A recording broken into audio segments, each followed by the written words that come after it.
The ultimate rumor just might be coming true. With the Nintendo Switch being several years old at this point, it is not surprising that we're seeing an awful lot of hype revolving around the idea of a Switch 2 to imminently be released. A lot of people were dismissing the notion of a Switch 2 predominantly because of the release of some recent Switch variants, as well as the not-so-old Switch OLED model. Why would they release a brand new console if they were releasing iterative versions of it, seemingly so late in the game? At the end of the day, the Switch is selling great. This year even, we got The Legend of Zelda Tears of the Kingdom, as well as Super Mario Wonder and countless other releases, including Metroid Prime Remastered, and plenty more. And while I understand these sentiments, and I get that if Nintendo's on a roll and this console is selling so well, why would they even bother jumping for a brand new generation of console? Well, at the end of the day, the Switch is remarkably underpowered compared to the current standard amongst PC gamers and console gamers. Nintendo's never been about power, but you have to think at this point, based on the performance we were seeing with Tears of the Kingdom, it just might be time for a new console, I think, guys. Cad Bailey over at IGN, the Nintendo Switch 2 seems likely to release this year, but when and for how much? There are some of the questions on the minds of Nintendo fans as 2024 gets underway. If industry analysts are to be believed, the Switch successor should be out later this year with a price point of $400. Ultimately, I think this is about the right price point based on the current trending values of Steam Decks and other handheld-based PC devices that we see on the market now. Now, this is a jump up from the prior cost of the Nintendo Switch, especially when it originally launched. When did it launch?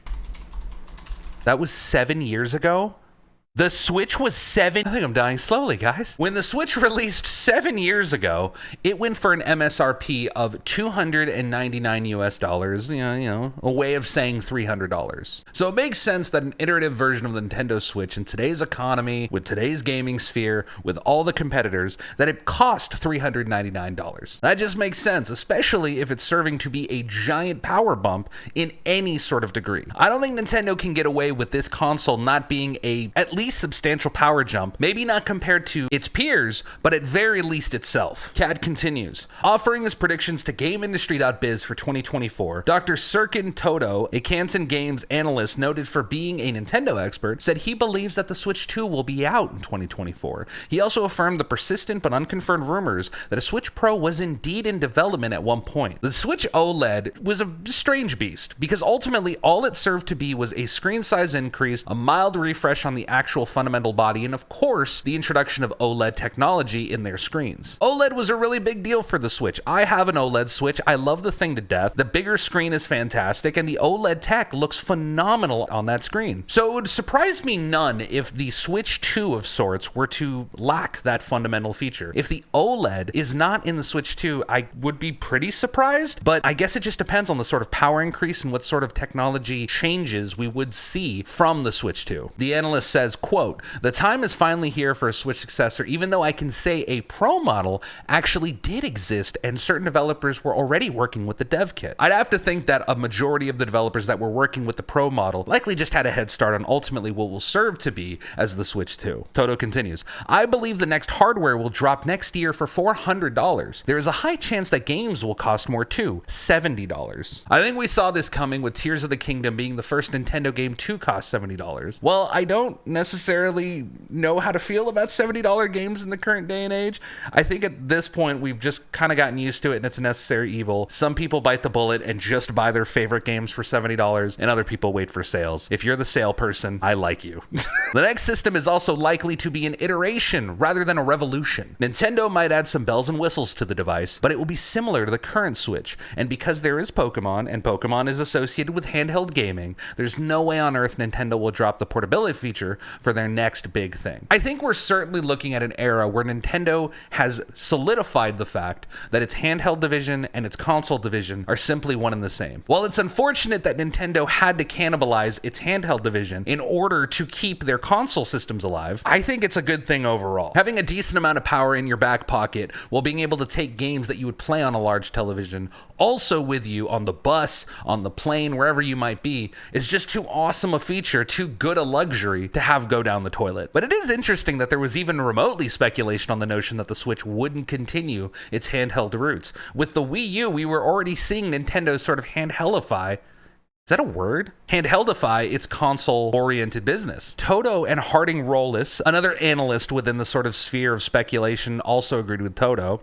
Predictions lead further weight to the persistent belief that the follow-up to the 7-year-old Nintendo Switch is near. I really hate that we keep calling it the 7-year-old Nintendo Switch. If the Switch 2 is indeed iteration rather than a revolution, it will seemingly be closer to the Nintendo 3DS, which built on the successes of the DS with improved hardware and a 3D screen among other additions. The main question is whether or not it'll be backwards compatible, which is one of the major requests from Nintendo fans. Nintendo has a really, really bad habit. If they have the opportunity to double dip on a sale of a game, they'll do it. They'll simply do it. There's the reason that the Virtual Console, there's a reason that a lot of these avenues that Nintendo invests in, whether it be emulation-based gaming in order to get you to subscribe to their premium online service, or going further back with the Wii, with their with its own standalone emulation service where you were allowed to play classic Nintendo games on their consoles. I don't blame Switch fans for wanting backwards compatibility, and to be honest with you, with the sort of modern successes, with a lot of the luxuries that we have afforded by modern gaming, whether it be Xbox and its backwards compatibility, PlayStation and being able to support the vast majority of PS4 games, as well as having a whole sweeping host of PS1, PS2, and PS3 streamable games, and not to mention the actual boom of PC gaming amongst younger audiences and their appreciation and understanding of what Steam serves for the totality of the gaming community. Don't even get me started with Xbox Game Pass and the fact that you can take your games with you, even on your cell phone. With all of these modern luxuries, bells and whistles, it would be weird for Nintendo to not at least backwards compatibility the Switch. However, Nintendo is known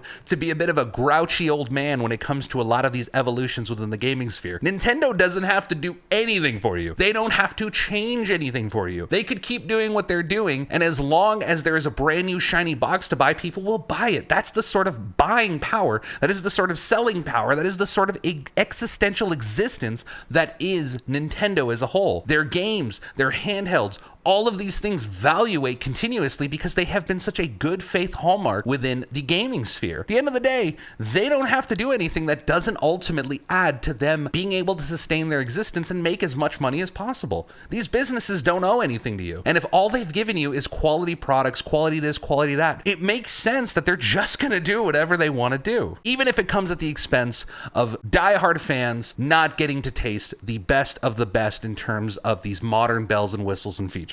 Now, the article states the sort of iteration jumping from the DS to the 3DS, and I think that's a really interesting conversation to have, because the Nintendo DS was a two-screen device with a touchscreen on the bottom, and you were able to interact with it in a handheld manner. The 3DS was effectively an enhancement of those features. We got better 3D capabilities, we got more power under the hood, and we got that 3D screen that ultimately served to differentiate it from A to B. That said, the 3DS did have backwards compatibility with the Nintendo DS. You just didn't get a lot of the 3D features, if any at all, when it came to playing those games on your brand new console. And I think that's fair. In fact, it leads credence to the notion that we might see backwards compatibility for the Switch. But if we are looking at a brand new Nintendo Switch, a Switch 2 of sorts, what sort of evolutions would we want to see? I can speak for myself and say the one that I would love to see would be the return of motion control gaming. Now, I know, not everybody likes motion control gaming, but hear me out. There's been tons of games that have launched for these. The Wii Sports game. We had the House of the Dead, even though that game's just bad, just bad. It's just bad. It's just bad. But it would have served to have done well with more motion control shooter-based gameplay. The fact we haven't seen a new Resident Evil Chronicles game also tells us it's because of the fact that there currently isn't a format other than maybe the PlayStation, those little VR controllers. Other than that, there's not a whole lot of good ways to have a light gun type shooter experience. I think, for the most part, the Wii did a really good job with its motion controls. A lot of games worked surprisingly well, and I mean surprisingly well, when it came to these motion features. Nintendo sort of tried to cram the Wii features into the Switch. For those of you who haven't noticed, on your right Joy-Con, you do have a bit of an IR blaster on the bottom, and it's how you're able to do stuff like play 1-2 switch or use I forget the name of the Zelda game, but there's a Zelda game that has that motion control feature. It's how you're able to do these things, right?